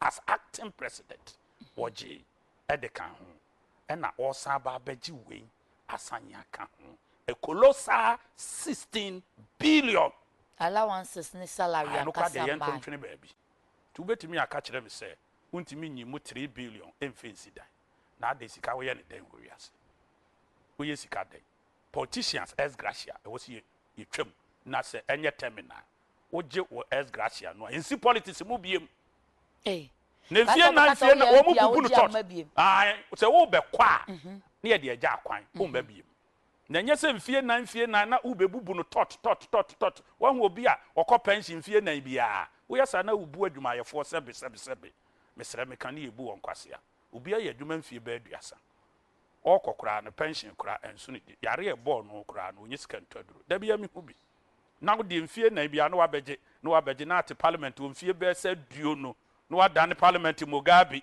na ubu no tot te se apetache no mofo nya sa na ye no nka wo bekwa na o man Ghana no e decide say S Gracia ni na me kura nka one factory one district no ke yemfa o mo S Gracia na nhyase e wo honom na o mo nkotena ho emranti o se yesa ye beka se ebu ye emra nipa na ye obi no ho emra sebe nipa bonefo nso ye emra ni bi na nyansafo asesa no se ye hwe na emra na nye nipa bonefo na ye ya enyansafo aba o me yensesa no wasem titi asoafo yi bebei obepepa bi obetena e wo se ye ma ne ka afoforo e wo se won sa niama ni nyina no e boa ye ma se yayi wo man ye sika sema ye kan wasem ya wo se ye de sika ebenya no mu fa na de akọ service busia 33% tax revenue almost 50% ebeduru be kakra na enti sa niama no se ye fa obi se osoafo a na so o sacrifice na otu no wacha edie wo mu se mra ne wo hode but edie no be ye obeboa na ne chefa ne sen se o de build the economy na boa enye se bia o de ne nyansa ne nim de nkwan ohu se tu hu ache ehia ye mfa oman na adwuma ne se nyame adwuma ye mfa ne sa yemfa sa se nyame adwuma yenyintum sa ne yenyintum se problem wo ho yenyintum so se problem wo ho ya ne yempanimfo no ntanka no kra nkyere yen enti yemobi atirimu ye ne dese problem ni ho enso so na problem wo ho na Ghana ni bi a wo ba no enyi ntum se me ba besom me besom na enye se ye mesom me ye mo ye ne saa ni enye nipa na papa wo ho papa for ho na ya na wo mo politics kan politics nye asofo ahunahuna nkrofo ukowura mu ada bi gyae na ado ho kɔbɔ politics im ɛna wɔn yɛ ya ne nipa sɛ bibi no mu ni adwempa agage ya political landscape enti wo ba mu kura na wo yɛ yi a they will make sure you won't come enti wo sɛ kɔranda na san besi the same crop of people so na besi wɔn so enti akɔyɛ quality inner circle bi ɛna wɔn enya akɔyɛ cliques bi wɔn form cabals bi ɛwɔ politics bi pa nkasa ya omu make sure say bia ebinum mem tina na wo ka say businessman kura kwa akoye bibia na ye kwa akotag wo enti wo asoma so we nye ene ma beka say bebre beka ina gusu Boafo no kura na wo ye say no wo ye we ebeba wo di akokoduro ono be pam wa firim ni firi kasa ye nye ne ateni ye di me wasase so sebe ene wo ye say da gusu Boafo renti na so ka sa ansem no wo hia wa no wa preziu na obeka say tia no so ka say tia wo mfie be dunia me hya ase we nya kokoduro nya oman hodo ubegyae enti wo se wo gina na wo ka no consistently ya desa ne nipa beba mu se na Akufo Addo ne nipa bebo be bedi nsomoni wo mu nyina no won ka se be sesa MPP for nya ya na ye besere na NDC for ye be cheche wo we ye diska se wo mu nkrofo kra ne bedi kan ya confess so amusu di bi won me se wo mu nkrofo na ebi kro do won mo betia no we bi a ono so mo susu bedi bi ama ono so de atia no attest ya hwe enti nye sebi adu okunku na fidie ni o amoku ya nso so kwa ne apese mu nyina eyimo to ko ne yesu fidie o se kusie kwase ya ne fidie ni tra ho akrantie fa tiri ko chem se beja awo sanete enti eno na mepe na Ghana ni a oye Ghana ni nyine ho ntum se me ye Ghana ni na enye ne de se oye adwuma e de ama Ghana adwuma no a oye no oye de eja de ya na efe no no enipa bia ubewu a nobody makes history as a thief. Nobody makes history so a cheaty obi. So who say obi aye history? History will only recognize courageous, patriotic, and people who have really sacrificed. Ma me nkofan krofo adwenche kakra na fe yemra wo last take so na ye boni poba enisa Nat Ofer Dodu says that yeah, please greet Mr. Kusi Boafo for me and tell him that he is really a motivator to the Ghanaian communities. Moreover, I don't understand why the NDC is trying to down river the appointment of our president Nanado, but we Ghanaians believe in his government. Furthermore, the battle is still the Lord. Nana Kojo Francis Amueche says, yeah, good morning. Please greet Mr. Kusi Boafo for me and tell him I like him so much. I wish he is my father. I have been listening to him on many FM stations in Ghana, but this is the first time I have seen him in person. I thought he was some old man. Oya Branti Wati. Chris Kobina says, good morning, madam. Extend my greetings to Mr. Kusi. The man is very objective and I'm enjoying the show. Charles Atinga, good morning, madam. Please tell our lecturer that we are enjoying the program. In fact, we are grateful to him all the way from KST, that is Kumasi Technical University. Kodon mentions Mr. Boafo, president to give you Ashanti, the president should give you the Ashanti regional minister or something. And then Antonio Bain, planning minister designate Professor Jan Boafo, where will be your office? Abba, he will be operating from the Flagstaff House. Jojo agree. We Ghanaians are waiting for what our president of Ghana would do for his nation. Nana Kofi Buadi says, hi, beautiful. Yeah, my name is Nana Kofi. I've read that one. Please, if it's allowed, can I get Mr. Boafo's contact for some consultancy? I don't know. We'll find out later. Kobe Yeboah says, I could see Daddy has said it all. Bless and let all help to be real Ghanaians. Thanks, UTV. This is super. Don Yara says Mohammed's residence issue was talk in secret. Why out on social media? NPP, you didn't try at all. You didn't try. Cry. Kwajo Zeke says Kusi Boafo, you are too much. Prophetic Prayer Channel says this is a failure by creating unnecessary ministries in this country. God have mercy upon our dear nation. And then Josephine Yasamoah says, please UTV, when are you coming on? That place we are not there. We are on digital. It is so TV near digital. Ubenya yen and once of best UTV. Ubenya yen say dialogue your friend is saying monka ba connection me analog. It's a dialogue. Analog so you just need a pole. Ubenya yen ewo kama enti hwe yen ewo ekonom. Mirai, will you say ene politicians are ye way or ma fail Ghana na? Well, the meeting can say, mean ka say Oma fail totally. Of course, Oma hold the fort. Kakra. Udi bikura Ghana yenyina yengui. Enti yede yebefane sa ze Oma hold the fort no. Fort no de Oma hold the broni di ja ye no. Na se yese pa say Oma timi a transform Ghana ama utimu a ya hotoman de. Onu muntimi. Resources no ya waste no.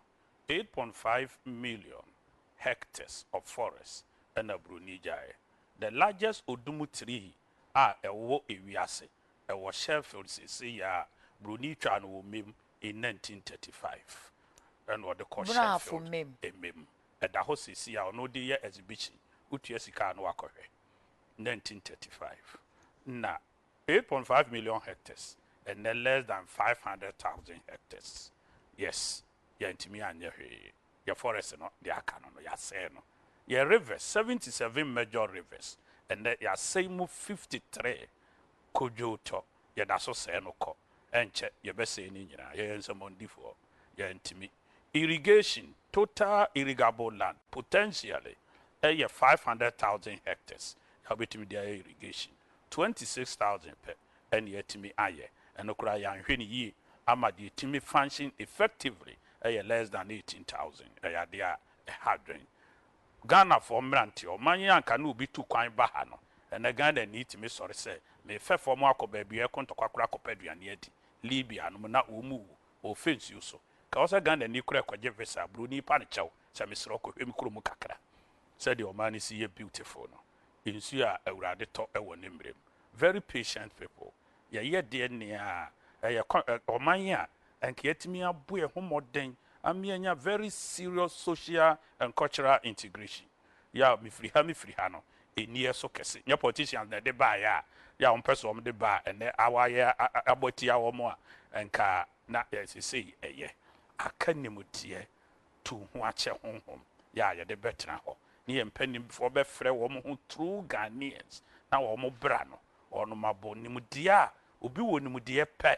I was say ye ni berie near person nimdeano near Musa baby o free na fe ye di nimdeano eye adwuma near nyina nso ye hard working people Ghana for nso so e to mre bia ye mrantie bebere empa adwuma mesre wo mo ye futu amedema wo mo omo adwuma bi obi abeso mu wonye emfa ho ne suku me ye fama me do anka me do take me ye mmoa me wokoko me hyase 19 years na me 19 years na me hyase me first cocoa farm at the age of 19 and I'm hyase me doye and you what the best farmer da oh me ana me fele from say me compare best farmer no I just say ofele aha enti wo ye bisa me nim de emfu etimi de breme bosome anase afe ebi ko ache makatua ya megie as lecturer let me tell you for a fact enti ade no so ye adwuma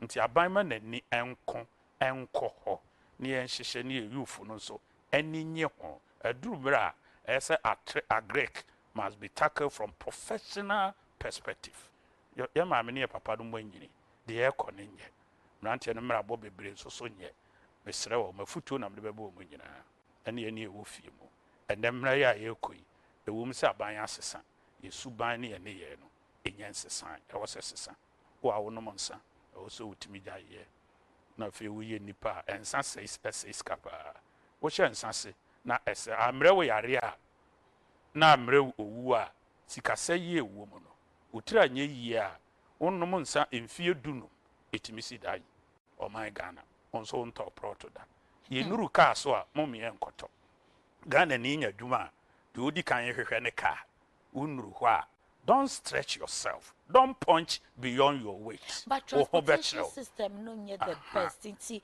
o pese de be ya obetumi aduru. Na dwuma no kura wo pese wo sore ntem a uduru ntem. Me papa no okwafu mu a no nan ne fa. Ye bo asondan no no no asore. Krocha. Emo no nsia ne fa no aduru na fam. No okọ wo sore ntem a beduru ntem. Na hyehye fa ho sie. Enwanya kwan kura nyina odane tope. Prematurely no announce wealth. Uni ten, uni dan. Na wo kasa asesa. Na fe mrante atu adi wachi. Na no uni kuro bia so hene. Honorable nkrofo ekogina wu nyina bi. Ni ye di usika nyina. Obeya we. Oba ba ko abegiri wani fita ware no. Na fe wu na mabe sensia no waka bom. Utua ha. Wo mo pe wo abu wo no. Ubehu no ma heda. Manager bi pese wo ma mi say. Wa ye WhatsApp na fe wu yam hyehyew. Na wo kakra wa de akogu so tranye yi a. Ansa na wonware wo yire pa ope no utira nye yes ka no say ewo other women ya wa mambo no enough to give your wife a working capital ebe how ka unuru so a enkoto bi yenche obi enu ho a yeso akofro trotro me de nasi form eda uduru so na wo better you will buy it without feeling the pains ka no a ebeba na yire wo ho na nya education the best of your years up to be 35 and nakrabu monyinyiri 2030 na wanya the best of your education prenim die ebeboa efie mu nso so me de toso ye ne aye no nuani fie maka ene gas no oto a enche nasa ne bo nso aye den ye maame wono aduane a odwabo de na odwaba nche odi nyina afra na fe makoni nya adoa ni nyina ema no mope ye no makoni nya adoa nko ye wi aya kwa akono aba kire bode munka ni nyina mom munfa roba nkata so munfa poto yo anta na pampam eni be 30 minutes na ben na fe we ya sadia wo ye titini ye beka sa wo de wo mpe technology hye ne ma free na se me so me yes me gas ye di 35 days ansa na esa onso de di 21 days why pa na ye titini now kasaro ka bibi say agric enye professional and so Ghana for bi so wadwe say agric no enye akono kuani pa wo ye kuani no wo so no party ahasuo no omo so omo kentani ade no afi no bekwa wiye no ne se nyina si cheche so wonye kuane so mfa so enti emaburu na wo so omo nkopa adwumanyen kuaye no enye wo ma ya abandon wo it must change se uhwemu a sika abandi ko wura communication se ne we nsori nkotena TV we so we nsori nkotena radio we so na onye sika ni no senka ye yo man ye serious ene ye baby kura to talk as ma wo no mo de akotena ho no mo diska na se no ye ka fe e ka ye boa enke betimi kura to fertilizer e de aboa wo mo a eko agric enso so ne ye de te ho ene se ye wo information minister ye wo communication minister ubesen nyankrofo ekogu TV any radio so asanya akasa maban ye ko ya na se bai o mu nyina so obi enu ho a tia me bi enya pa ye ko so enti ebeda ni esika na ye ko ya na se bai what say agric bank a special bank must be created, a special fund must be created na yemfemwa agric pardon den the cocoa syndicated loan ya ye koje no aban koje a wonyi component bi be $500 million in a bare 3 years time no okoji we you be 150 million na 200 million ni enfem cocoa industry enfem revamp ho nursery ni makase cocoa enye ye nyina every samone e ba ne de ahye parties nsa suma se ne benten party aba power won na eco spray wonim hu nim de yemfa cocoa spraying enhye soldier for nsa se ye na wo ma wi agri school e wonim de yemfa won soldier ni entre ni wo mo ni declare total revolution. Who for revolution? Revolution total revolution in court in agricultural sector. Okay. No na open sa dia American sa ma. Aha. Na chese omungura ho. Enti nipa no sori a cocoa ni adua ni de combine bebo ye nursery omu tuko na fe wo mo ehwese monitor. Enti monitoring and evaluation just what you feel. O sori na cocoa seedling ye wie ni ye se ye to the ama farmers no a ese utimi hu se wo mu dua ya na enwu na nyinyi na mo mpe technology mfebrem cocoa no ye wia wo mu cocoa enyinyini nyina cocoa di mfie ba aduanan ye kwa na aba aberewa cocoa nso monopause wo mu enti ewo se utwa tugu na udua foforo ye dua wia ye mfa bode what you say any kwadu ni mfembi amfa nyeji cocoa no ene cocoa asebayire cocoa asebayire ni menken nom sa bode ni nyina na ye push it to school feeding push ni nyina to school feeding fe be wi ase no enti wo ye cocoa kuani a enna se wo be 20 acres ya enna eso ya na abo abrewa ne kane nema 20 bags ne aba 3 bags ya ne ya hwe aban ahwese 3 bags no afi bia wo betua ho sika ma for 5 years ya wo gi wafuo no na watwa na wode afi bia watua 3 bags ne sa enru 5 years no na fe watimi apushi output no 5 to 8 years na output na sign akọ back to 20 to 30 years with different breed ne hybrid no na fe eduru sa na de wudi ka gigi ye no ye titi firi mu nkakra kopim se ubetua ka nyina awie then your farm is handed over to you na fe wa ye ne sa na ye kama na koko eniji ayeden abamu ko koko a enkrampan ayere ne te se ema mesh tamo ese koko so no ye fere bibi nkrampan beko na tie gu koko no so ayere ne tent so oba wa bo mesh na wo koko we yi a ewo ebenya serious abortion cocoa abortion Ghana there is the highest in the world 94% ukona abortion here 94% betiego very serious abortion this is not so in Africans enti e wosi enya system a ebetimi aboa ama cocoa no bonhire ne no a etimi akadua no ho na so yie that is the new things we should be bringing into agriculture na nya Greek ya ekotena okeka brofo Musa sapiantum no botanical name such a Greek must be off.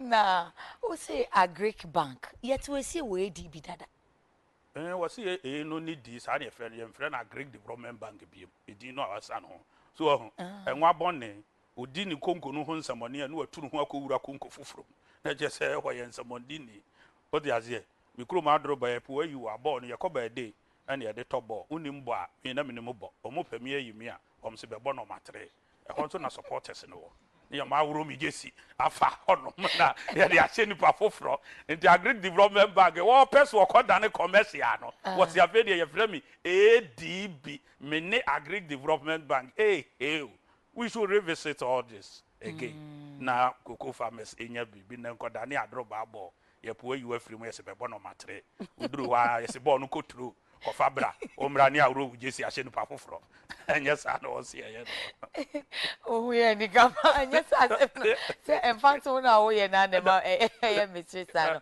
na ye ka kuawe ya akuafo no so no ba ye beba enso processing ya asem entosi na pro ubeko akomadan techiman kentampo wanchi na nkrofo numaduro because onya ade fan process enkuto ukosirema enkuto timi ba fe bedru baby sabre ya pese ya penkuto enkuto ni ho ne body de nti process no so ya asem akuafo eni nobai na ekafuo mu no kwanye eno na make say ye penimfo no nye serious ye penimfo no agric nimdie no nti na me say professional ye link agric and industry Brazil poultry farmer no no na ekopen aburo no na ekopen bosio the odua aburo no ye wo tractors set of tractors ya air plowing amount o farmer no we are professional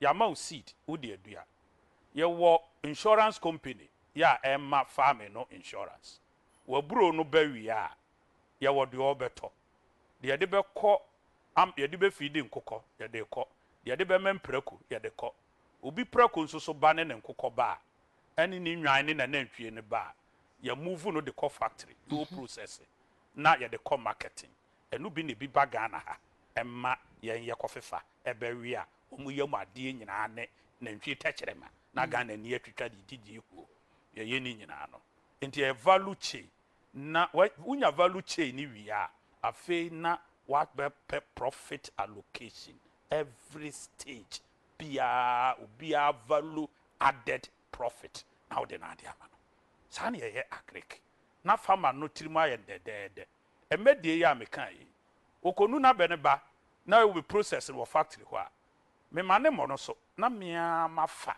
na me ton on pilot basis ɛna mde yɛ no enti sika no ba tomre bi a mea me kɔbɔ bosia every bank na farmers no a pressure no yɛ too much no schools no free a wɔn ntantua ne ntam ebi abosome mienu ansa no matua ebi kura abosome miensa farmer no ntimi ntwɛn ti agye sɛ mea mkɔpem botom sika na medikan de akotua na school de no ba magye ɛde ahyem saa ne no the government should also be playing this role. Is the government not bigger than me? Say nye easy saa o ade sika wa kase bi nhye da ni economy imu enti se bi nhye da ni mu dia unim Ghana sika ba bi ekɔ contract party contract ye dey ma ye diska o ma ejiji sika yetwa begum sika 4 billion na mabodin sa fi bia ye hye no ye nhwe ni yie nti ye nya no kwafo o enti enya ya o Ghana ni sika ye nya ne saa sika no ye na ekɔhin enkrofo di no kwa na meka se aban ne pa wa ye di sika be hye wo nsa bia senka dwuma mu ha UTV me nua ba sika be hye wo nsa wo senate contribution ene wo ex gratia ye de ma no allowances no ye mfa nye guarantee be sign agreement enti da ye beba be audit wa di sika no ne ye kɔ senate ne ye akɔgye de wa contribute no ne ye de abetua aban ne timi ye mra wo yi a obetimi a recover 1.6 billion every year from the coffers. And you're not just saying, would be share an name to say, expensive, Mama, yes, performance agreement. Yes, when you're Juma, yes, and then also linking to financial obligation. A one went to me, Anyanisa. Me catch the Ura set up, baby. So, on Yanisa. Now, what will be Faganes, you can't carry penny for your Mario or Medume. Ubia, your bell the tail, or as Graciado.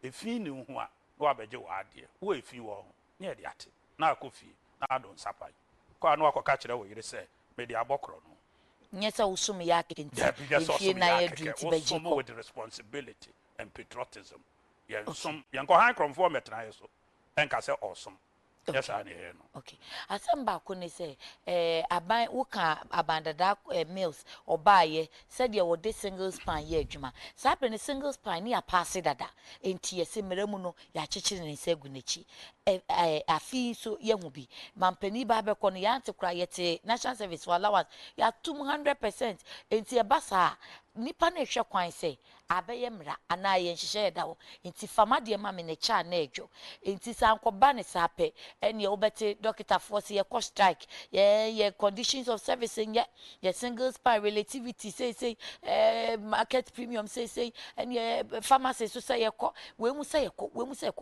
ko sa no na ban ye de futu am de be ma no no say the obey you know am na call dealing with workers and I was in the kasa ye de obi e de ka na so kasa a obeka na o de kan so a nye ni nyina single span so me kasa me pay ya 200% na me mpese arrears de kora na ban no yintua no bum sa obetimi a staga kakra wo atua o de ka obi enu ho de ka wakukuru ni nyina sema kutua okwa o tete so kakra na wo kasa de eyiyi na akwa na wudi no korema no ukọ na betumetua 2 series a na waka chense se de sei na aduro na ya na de ha ye ne se aban no wo so no ya wode nkrofo ka no na ne nkrofo no nso e wa ban no mu behu akesesem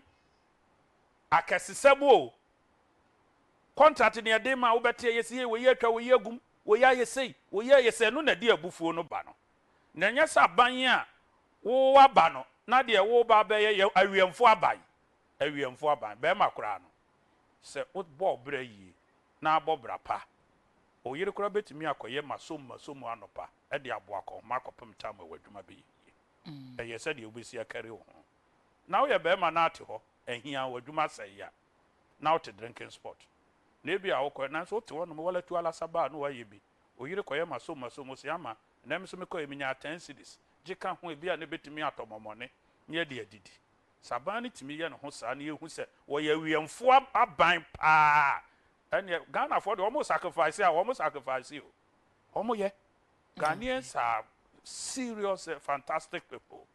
Yes, oh, yeah, the pa. And yes, a Ghana ni ubi to me who be sa was obra obo eye mefe. Utimi eche obibi. Mekura me nam ubi to me top petru chabi. So kusi Boafo je. Uka ni efele. Na kutwi. Menya hwe ma no. Enso was top bia akwara keto akro bia 100 Ghana. Je. Meka de ni a was fa top petru no na fagum. Na faye. Eye how you carry yourself. Na aba na won krofo communicate akura no order V8 no aba no aspark yes so. Full nyanya 3 hours you obey your program this is one na driver team ada aso esi so obakura no adum na Boafo no a hwan pa ne be pene wo e wasase so amana ye enti so ye no ho ayidi a workers no so no workers a sacrifice ya che enti I think say so nya kasa de ka kire wo mo na ekoyie no onyi wo na yipamu na pa obeye dia ade ebetimi enso so aboa no work 70 months pension maka kire ni say nya dakro na obetua ye nyire nko pension ni mom okay enti wo make sure say wo mo a ebe kono ye nhye say wo bu benya what is due na fi wo mo aka kire no so eye yi a wape wo mo de ndi ayede ama wo mo sade hyehyɛ ni state institutions ni bi ho no mo ate sɛ waka sɛ workers wo mo pension wo mo asɛ sɛ wo mo hwɛ sɛ sika ne so no wo mo ankasa sɛ yi amanyofo ni si nkyɛn a aban nwuma yɛ kai de obama bɛka kyɛ ye ma yɛ nwuma no nya adwuma te sɛ nɛ yɛ de so bo mampani kasa adan a food soldiers gyegye aban nwuma miwa police wo ho baby a e was a sika kwa sika nenko meanwhile state institution ho SFO ho we ho yoko for enti abanyuma no omo ye active na omo tumi ye omo asede hu na ya na atọ omo so bebre na meye omo ma politicians no onom supporters na you too powerful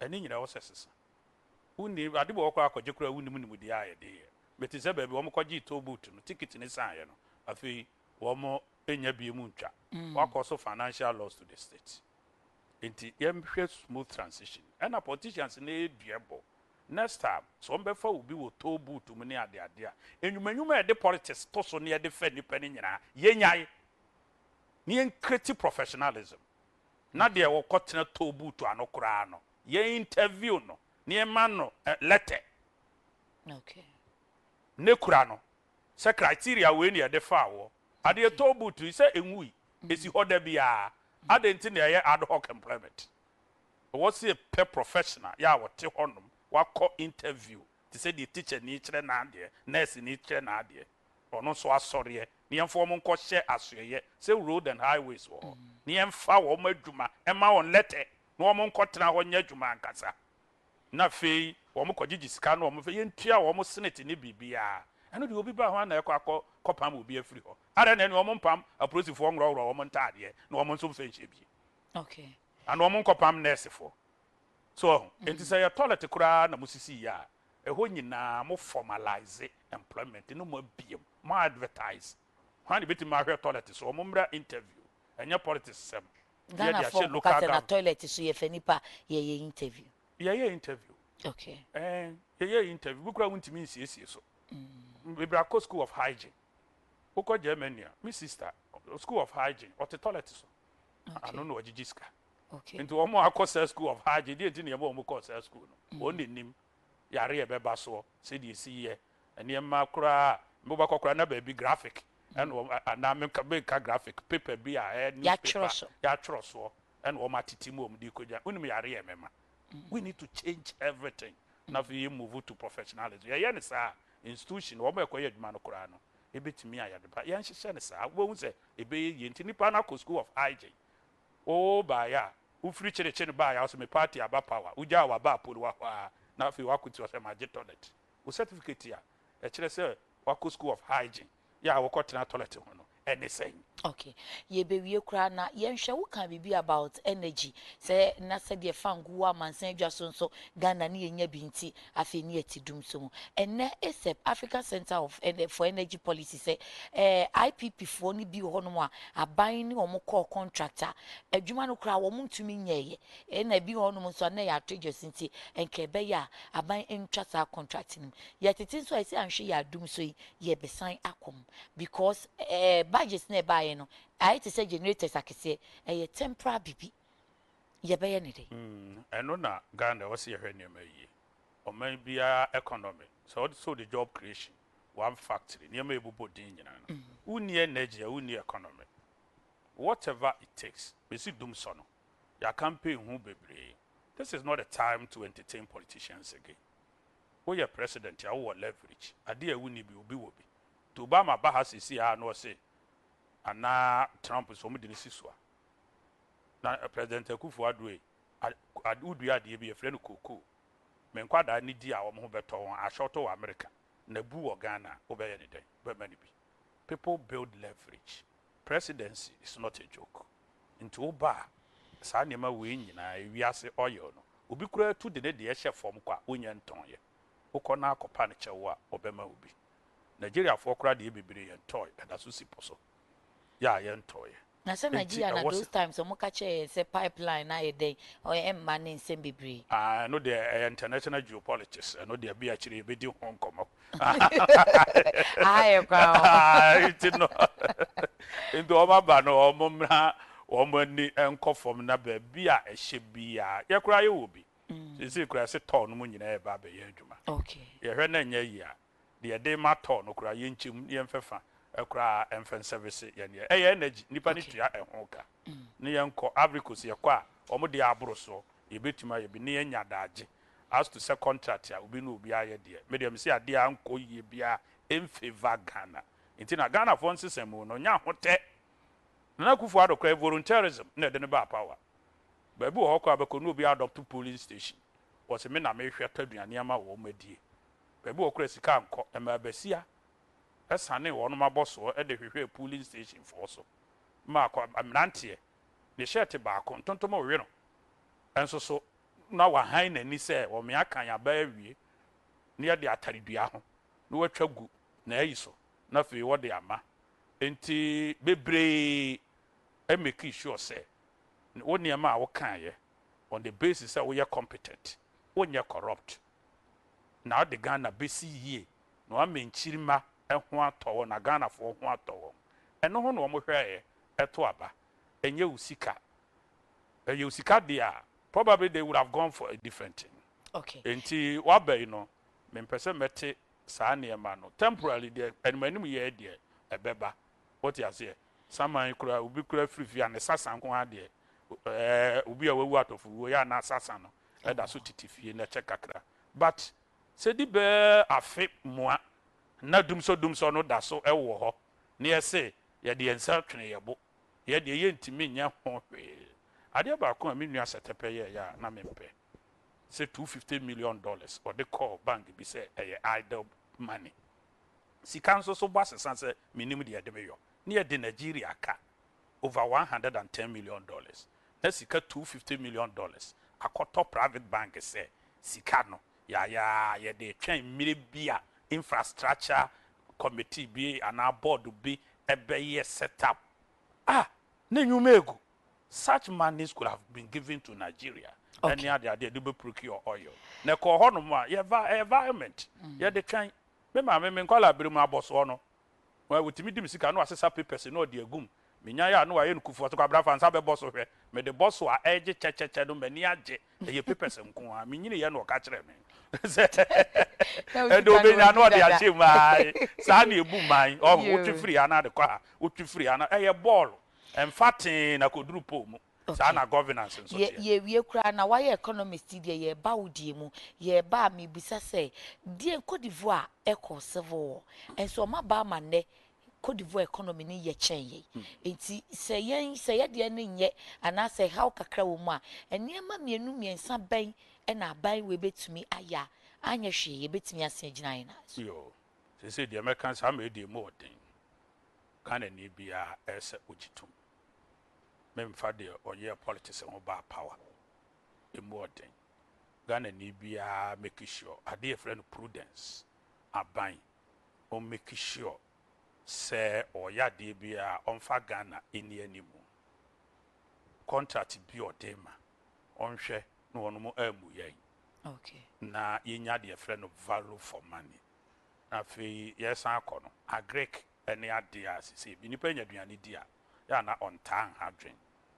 afi me research ama ya me ye farmer eburo be san short e come be babron have for fairly agri maize enti come be san ya ba onto anamon pay yi say agri fertilizer ne farming inputs obemena contem animu ya enuru May ya enuru planting season no na koduro ho afi se betimi kura tractors ya de plow oma district assemblies no e make them ready e wo areas ya ye dua grains ya ebekọ na ye subsidy kura omo sika nto fuel engum na omo fanko plow ma farmers no so omo ni sika kura mpo e de ko han bia on take the mantle afi onyene ne honye sika bia no omo fanto na ye nuanuane no na fe intimi mentem de ye bro de ye atoko de ye nkate enom de ye gene sa ne ma ni nyina nhyase mpeke root crops bit say cassava no ma bitimi abentem no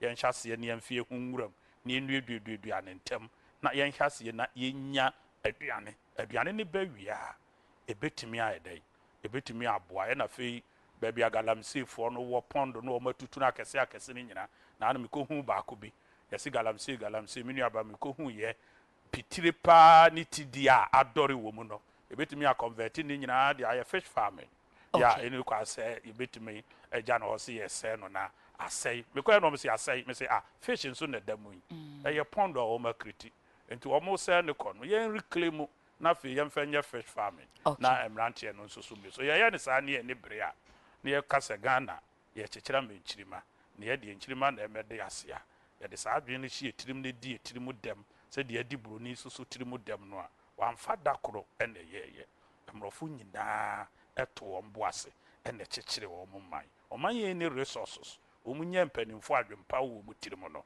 awurade dom wo anytime you plan to do a good thing so wadwempa ma wo man the entire universe will conspire to assist you. Okay.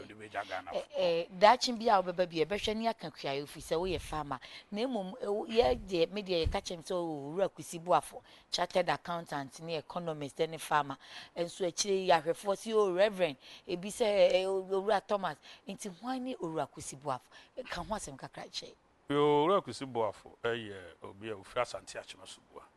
Oh, okay. Ofra Asante Achimasubu. Na mka so si adroba nde me kotena ho na me ma me ko benadadwa wo ntimi nim ho pa techire chi ho that's right enti menso no na misa no na me ma me nom kuayi anti ahafo na no mo wo na no mo de ebe kosku na ode abiekro okay na nanu kure no wo mse mani so ohye enti na me nana se mani so ohye enti no ye mfa me nko ba bi foforo enti ma me bi a oje me brand so kira de sembre teacher for my chance or the McCoy, my man Poatema, and your fufi, or me a bonfort, or Mohessa, or say, yeah, pen, Monfana Mayam. Now, or more farm, into a minute to tell me, Kutia, a common entrance, because school or after my mind, if any fear could be. If you could be senior high school. If you could be senior high school, I'm a free war, and son, I'm a back academy. Two back cracker. Cracker blow. Cracker blow. Yeah, dear, who you move on in because University of Cape Coast, so okay, Bachelor of Commerce. The idea who you any more brabo ya our butchery, calling them will be a machra the our Cyprus. And to me, woman, and I'm see there be member Nama Barber, her mind, said the city. I'm some Bachelor of Commerce Technique, 1999. And na ye Kumasi Technical University. Kumasi Technical University. Okay. I me chrema de wia. Me sam so ye practicing accountant. Ya me sam so ye ne consultancy. They are na between crofofo. I will radio so. And I feel sorry so makwa sorry bia we including the Mozama Christo Disco Christo Church. You know makwa akokasa kire wo. Makwa Aradura recreation afo nyina makwa hono makwa akodinsa also. My rent sorry last 2 years in my rent sorry 322 emu ewo Ghana ha and my church rokwanya betrance ya bobra as a young man and woman besa trance na if you kra ntoto yes na onye sika yesa wo ye investment be na wo se wo ye Ghana hin na ye duro okobobo sin ase ni esi expel be ye ne say wow say ni si nyamishira negotiate pa for loans na yere ne mai yire ne mba me nso me wo yire na me wo nan e ma nso nine nan okay enti me ye Christoni a me wo Methodist asori mu oh okay oh Mercury okay enti society ben Mercury society circuit Mercury circuit no mo bo din say reverend lay Reverend no preacher na de say reverend minister Reverend no de mrane sorry no mu ne yi na amaye no ano ene din no a wo munya wo mu say reverend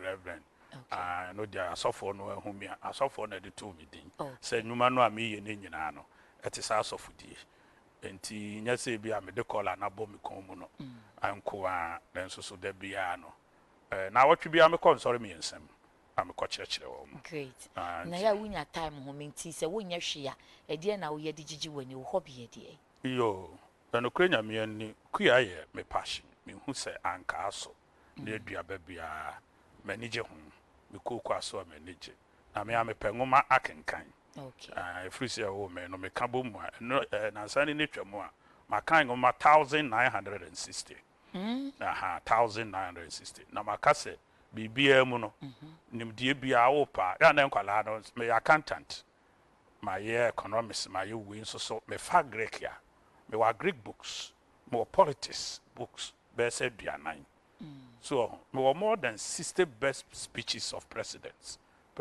bia no be wi ase abon ho modena Ministerial ne ho asem okay and bibia so me busa me ripa busa question de me nim bia be busa tu kwa hanfo na me no wo ekokoye ball no me de manage ho kwa me nimbo ya na me pe ne hwe no nti team ye de yi Barcelona me wo Real Madrid me wo Real Madrid na okay na o de on pay England teams ni bi wo England no ya na Chelsea no to me bia no mo ye hwe wo ene no ma san ene ja ko Man U no so ya na Mourinho no ne bufu said you will see ya no me mpani coach no said ya na o ma pressure bet team so okay he is overhyped coach okay yeah o ma pressure bet team so to benya daje ahihye no oba na wa create unnecessary off the pitch controversies na ne ho aye so the ginity nja binya said no anti uji edibi wo ho a obeje but it damaged the reputation of your team